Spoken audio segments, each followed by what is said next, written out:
William Wordsworth's poem, The Solitary Reaper, is describing the ordinary activity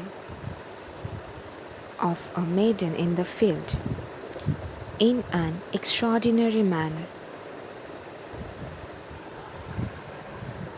Let's begin the poem. Behold her, single in the field, yon solitary highland lash. The poet is asking the travelers to look at the young maiden who is alone in the field. Behold means to look at something or to observe something. Yon means that which is usually used to refer something or someone at a distance.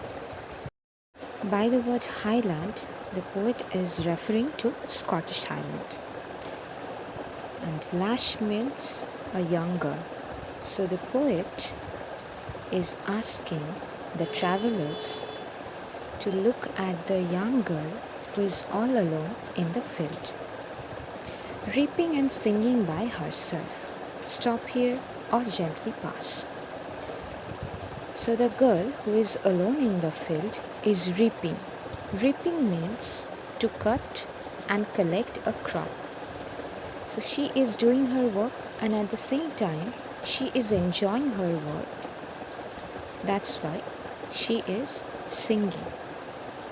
Stop here or gently pass. The poet is asking the travelers to stop here and enjoy the music, enjoy the song which the young girl is singing, or if they are not interested in listening to her song, then they can simply move away. Alone she cuts and binds the grain and sings a melancholy strain. The girl in the field cuts and binds the grain all by herself. And while she does her work, she sings a sad song. Melancholy means sad or mournful, and strain means melody. So she is singing a sad song and doing her work. Oh, listen, for the vale profound is overflowing with the sound. The poet is again seeking the attention of the travelers and asks them to listen to her beautiful song. Her spontaneous voice is echoing in the valley, and the valley is overflowing with the melodious sound of her voice.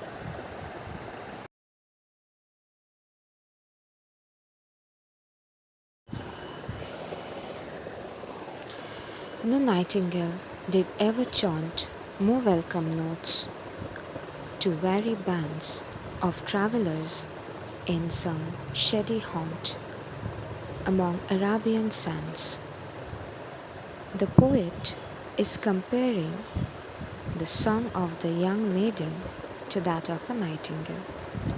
Nightingales have an astonishingly rich repertoire. That's why the birds are able to produce over 1,000 different sounds.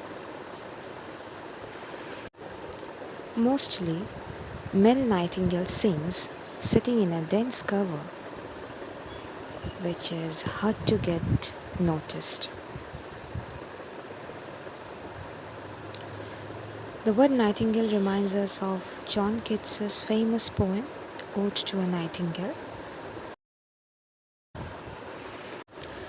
The poet says that even the tired travelers in the Arabian sands have never got the opportunity to enjoy the delightful song of the maiden.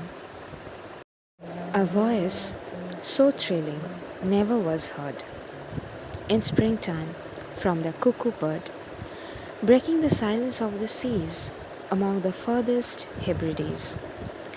Now the poet is comparing the voice of the maiden to a cuckoo bird. Cuckoo bird has a soothing voice And the poet says that the song of the maiden is far more beautiful than the cuckoo bird. The poet says that the voice of the maiden is so inspiring, melodious, and sweet that it was never heard before.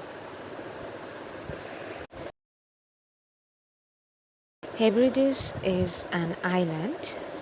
It is a very lonely place and few people dwell there. The poet says that the sounds of her song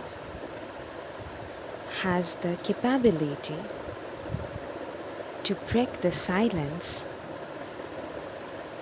of the seas, and then it reaches to the farthest point of Hebrides.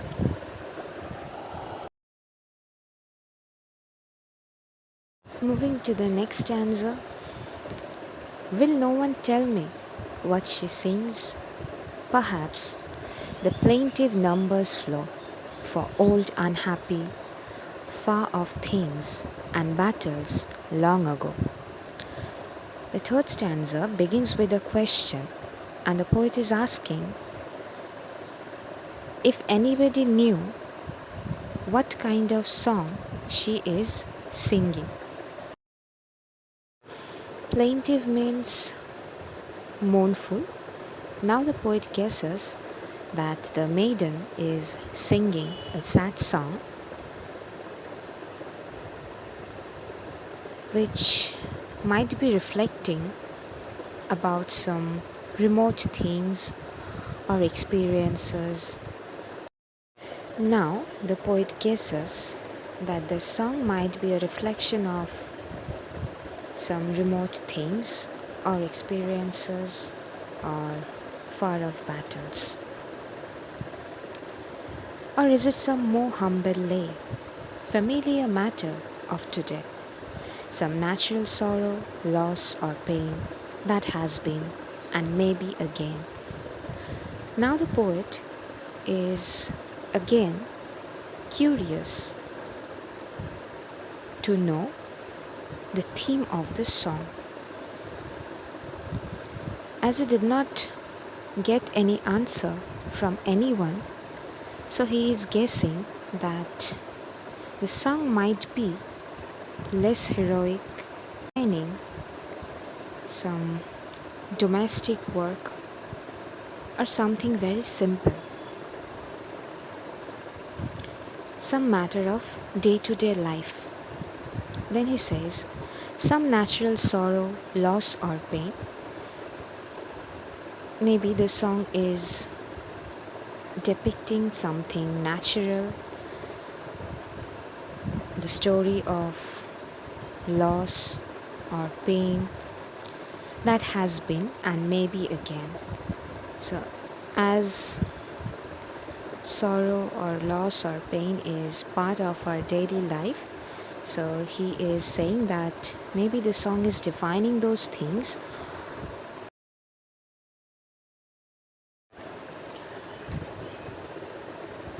Whatever the theme, the maiden sang as if her song could have no ending. I saw her singing at her work and over the sickle bending.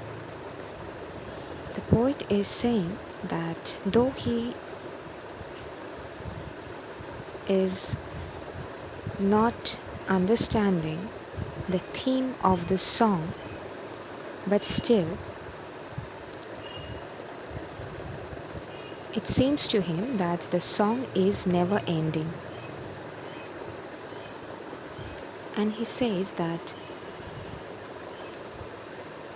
the maiden was singing while doing her work in the field, as if she was happy with her work and over the sickle bending.